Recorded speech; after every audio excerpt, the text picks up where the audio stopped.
Hello साथियों, मैं शशांक स्वागत करता हूं आपका अपने चैनल ग्रो ज्ञान विद शशांक में।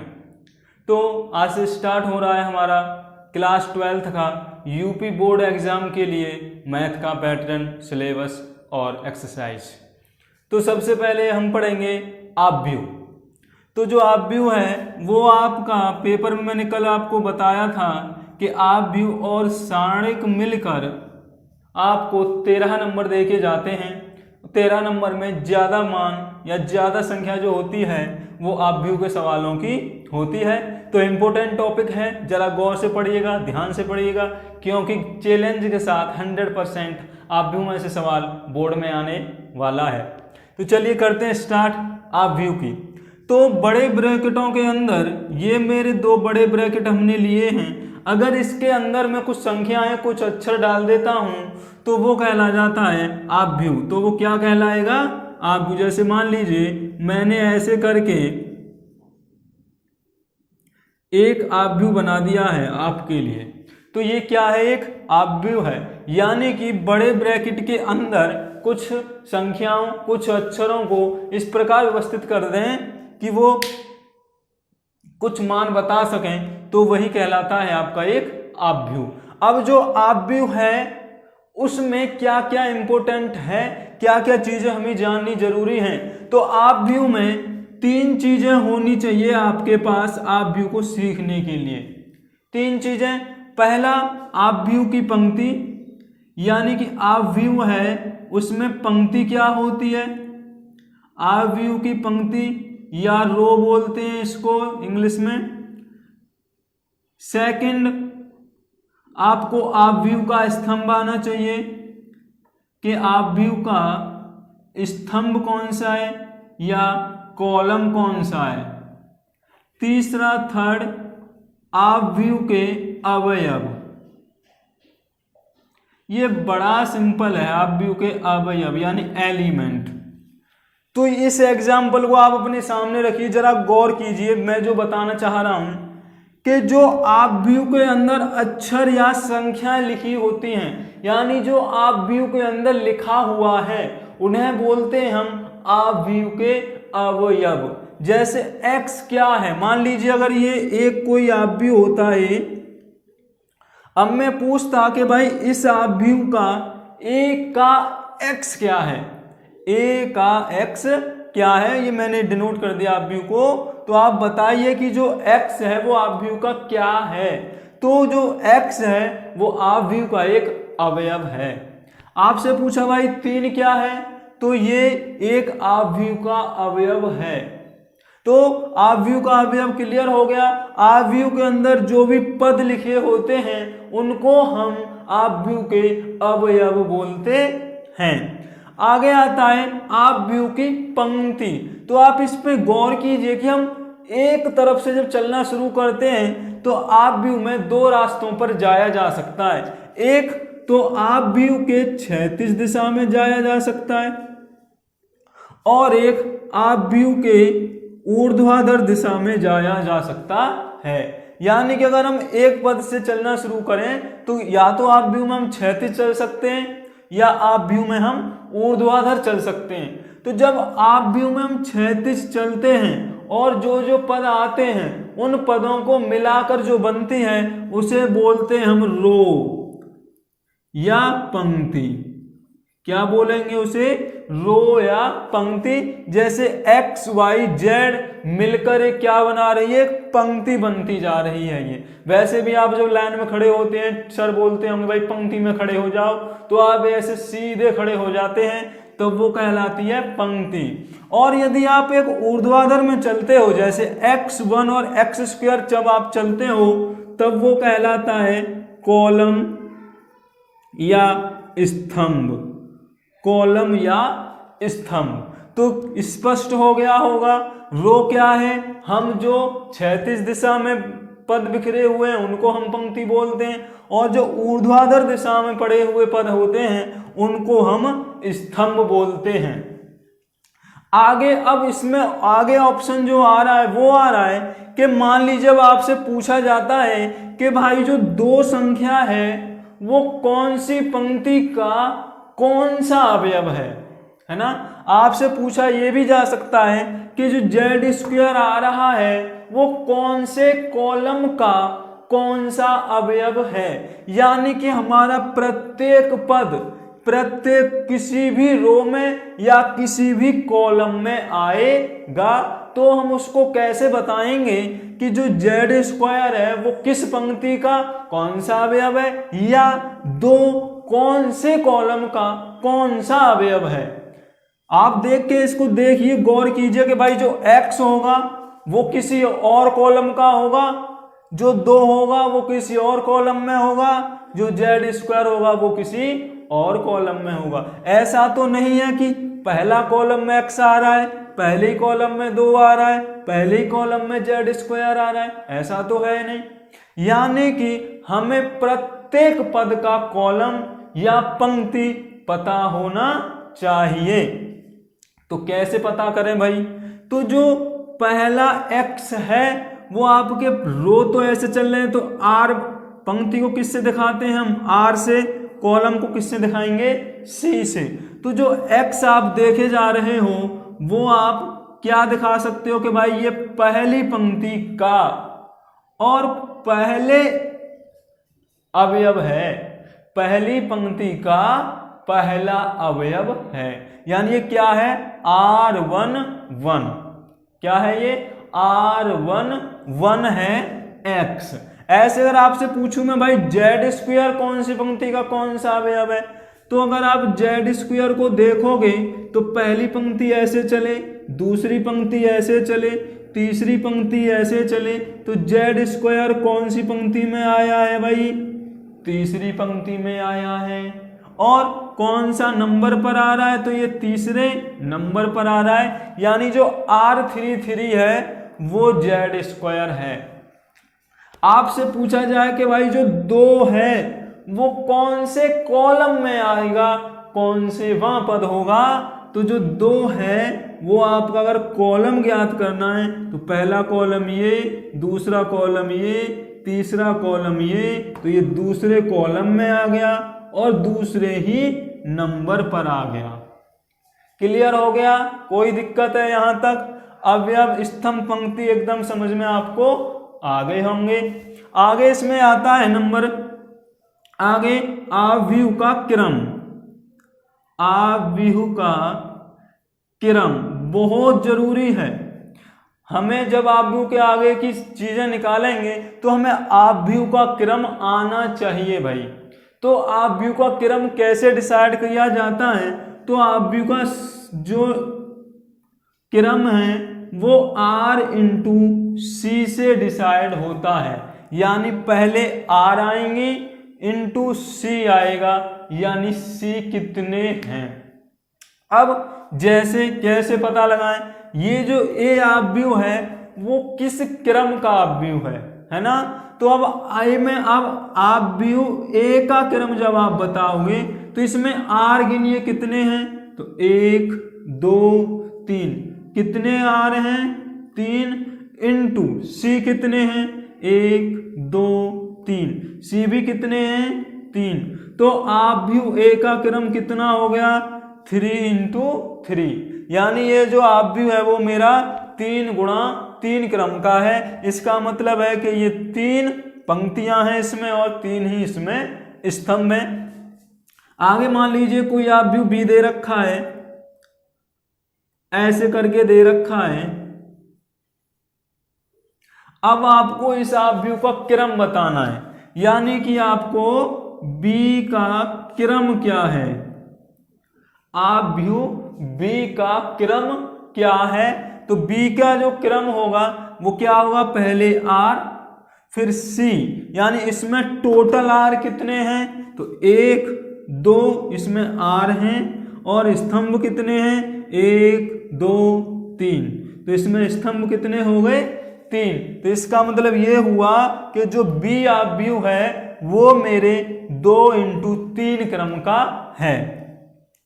अब इसमें पंक्ति स्तंभ अवयव क्रम कोई समझ में दिक्कत नहीं है ना भाई। क्षैतिज चलोगे पंक्ति, ऊर्ध्वाधर चलोगे स्तंभ, क्रम में R इंटू सी, यानी ऐसे गिनिए टोटल कितने हैं, फिर ऐसे गिनिए टोटल कितने हैं, यानी R और इंटू सी को बोलते हैं हम आव्यूह का क्रम। ये क्या है, आव्यूह का क्रम। अगर मैं आपको बिना गिने आपको सीधा पूछा जाए कि भाई आव्यूह में कुल अवयवों की संख्या, कुल अवयवों की संख्या कितनी होगी, कैसे निकालेंगे हम किसी आव्यूह में अवयवों की संख्या, यानी ये जो अवयव हैं वो कितने हैं। तो अगर आप आव्यूह का क्रम निकालना जान गए हो तो उनकी मल्टीप्लाई कर दीजिए, यानी आव्यूह जो संख्या होगी पदों की वो होगी R इंटू सी। जैसे अब आव्यूह ए में कितने अवयव हैं, तो R कितना आ रहा है इसमें 3, C कितना आ रहा है 3, मल्टीप्लाई कर दीजिए कितना हो गया 9, यानी कि आव्यूह 9, आव्यूह ए में अवयवों की जो संख्या है वो कितनी आ गई 9। चेक करें तो 1 2 3 4 5 6 7 8 9, कोई दिक्कत नहीं है, ठीक है जी। तो अब आव्यूह में कुल अवयवों की संख्या हो गई R इंटू सी, दोनों का कर दीजिए मल्टीप्लाई, यानी अगर आप अवयवों की संख्या निकालते हो तो R C की आपस में हो जाती है गुणा, लेकिन अगर क्रम निकालते हो तो फिर वो गुणा नहीं होती, उसको गुणा के अक्षर के साथ दिखा दिया जाता है। जैसे आव्यूह ए का क्रम था 3 गुणा 3 और आव्यूह में अवयवों की संख्या है 3 गुणा 3 लेकिन 9। तो जो चाहे वो स्क्रीनशॉट ले लें इसका। अब आगे चलते हैं आव्यूहों पर संक्रियाएं, यानी आव्यूहों पर जो क्रियाएं होती हैं वे क्या क्या हैं। तो पहला आता है आव्यूह का जोड़ना और घटाना। आव्यूह का जोड़ना और घटाना। पहले बात करते हैं जोड़ने और घटाने की। मान लीजिए आपके पास दो आव्यूह ए और बी हैं, अभी आप बना नहीं रहे हैं, पहले सूत्र समझते हैं। अगर आपके पास दो आव्यूह ए और बी दो हैं और आपको इनका जोड़ अथवा घटाव करना है, यानी या तो आपको क्या ज्ञात करना है, a प्लस बी ज्ञात करना है, या b प्लस ए ज्ञात करना है, या a माइनस बी ज्ञात करना है, या b माइनस ए ज्ञात करना है। तो ये कब संभव है, यानी कब होगा, ये आप नोट कर लीजिए कि दो आव्यूहों का जोड़ अथवा घटाव तभी हो सकता है जब उन दोनों आव्यूहों के क्रम समान हों। जोड़ और घटाने की कंडीशन क्या है, दोनों आव्यूहों